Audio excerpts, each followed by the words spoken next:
Hey everybody, it's Jason with Parallel Reality coming back with you here today with an article from Red State dated June 24th. And it says, exposed, Homeland Security Group was planning to target Trump supporters as terrorists.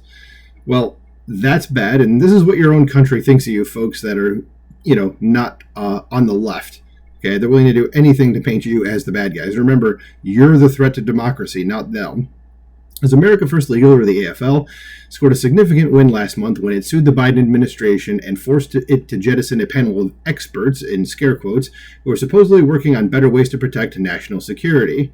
Now, as a result of that lawsuit, AFL has gathered some rather juicy details about the Homeland Intelligence Expert Group's inner workings and is publishing them in a series called Deep State Diaries. If the first two releases are any indication, this group was pretty busy before it was dissolved. As Red State previously reported, Alejandro Mayorkas brought on James Clapper and John Brennan to take part in a panel of national security experts to help with issues regarding terrorism, fentanyl, transborder issues, and emerging technology at the DHS. Excuse me. For those of you that don't know who James Clapper and John Brennan are, Clapper was the former he was the director of national intelligence under Obama, and Brennan was the CIA director.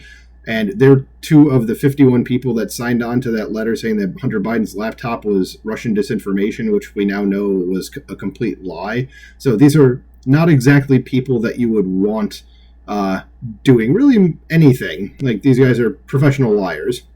It says both men are credibly accused of lying to Congress, and you know them as two of the men responsible for declaring the New York Post story about Hunter Biden's laptop being Russian disinformation, a lie that ended up having positive effects for Biden during the 2020 election. There you go. As according to the DHS, this group of experts that these two men would be taking part in would hold a wide range of views and perspectives, with a membership that includes former senior intelligence officials, journalists, and prominent human rights and civil liberties advocates. For starters, the document suggests that the committee was seeking ways to encourage Americans to snitch on one another to the authorities over suspicious behavior. Yeah, that's never been bad in the history of humanity. It's never gone sideways, never. So, I just look back to COVID. But anyway, so now that I said that word, I'm probably gonna have one of those little wiki notes at the bottom of the video. So thank you.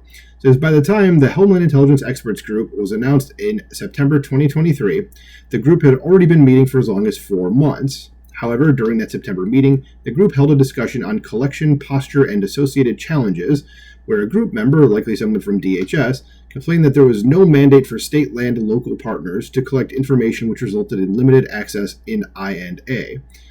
That's a lot of language that I'm not quite sure what some of that means. But anyway, it says they continued that while support for this mission set has varied, it had changed after January 6th, as their mission to combat domestic terrorism gained departmental support and political support. Too bad the domestic terrorism is almost exclusively happening from the left, but whatever. So the group was concerned that former President George W. Bush's administration say something campaign after the 9/11 terrorist attacks wasn't working. The reason why is that Americans have an ambivalent feeling of telling on each other.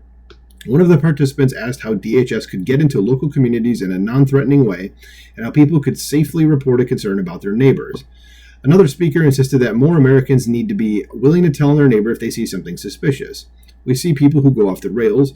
We need people to say something. We need a nationwide campaign to push it to the locals, the individual said. Yeah, because again, snitching, that's never gone bad. Says one of the participants suggested recategorizing concerning behavior as a public health matter to make people more comfortable with coming forward. That doesn't sound like a public health matter, but okay.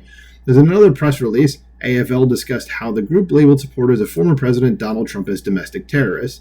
Because, all those MAGA people going around doing stuff, and I know there's some person here that doesn't agree with this saying, well, what about January 6th? Now I'm going to have another one of those notes on here. Well, yeah, those people were arrested. A lot more people were arrested than should have been. They're just going after people. And again, kind of hard to commit an insurrection with no weapons. But, hey, and the amount of lies being told about what happened there is pretty egregious as well. But, just because you support Donald Trump, as I do, I'm not a domestic terrorist, and almost all of us are not. Okay. In one instance, a participant described indicators of extremists and terrorists or terrorism to be members of the military or religious. So these are people that are just anti-religion. Okay. And just because you're in the military doesn't mean you're a domestic terrorist. You might know how to do certain things better than other people in that respect, but you're not necessarily doing anything like that. In fact, I'd say not really doing anything at all. Who was the last military person that we saw do something extreme was that dude who burned himself alive in Washington, D.C., right? Okay, and he was someone that was very much on the left if you look at any of his stuff. He was a communist, so, well, communists aren't people, but whatever. The group asserted that there exists a political backdrop to supposed threats of domestic terrorism. It said that most of this threat comes from supporters of the former president, and that people have attacked the government and its institutions for the last 6 years. And the article just kind of just ends. So, yeah, but this is just kind of amazing. Again, remember, the side that's trying to lecture you on, domestic terrorism and or the threats to democracy is what I was going to say.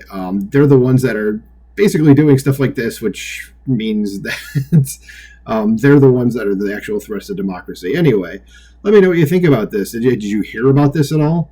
Let me know in the comments below. Like, share, subscribe, and I'll talk to you soon. Bye.